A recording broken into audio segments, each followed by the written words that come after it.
Now, one other convention that's new here that you probably haven't seen before is this set of 3 left arrows right here, and then this EOD. And then at the end of this content, you see EOD again with a semicolon. Now, this is called a heredoc syntax, and it's a way of defining a string inside of PHP. We use it when there's going to be a lot of double quotes or single quotes inside of the content, and we don't want to go and escape all of them.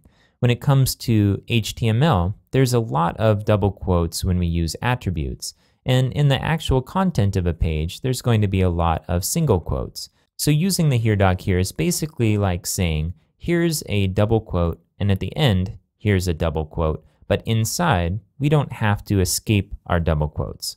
The syntax is kind of interesting. It includes these 3 left arrows, and then a string of some kind. EOD, in this case, stands for end of document, and so we specify here that the end of document is when we see this string again, and so here it is. One important thing to note is that at the end here, this EOD cannot be indented with any spaces or tab characters. Another thing to note is that because these simulate double quotes, we can use variables within the content without using concatenator operators. So you see title here being used, but it's used right in line with the content.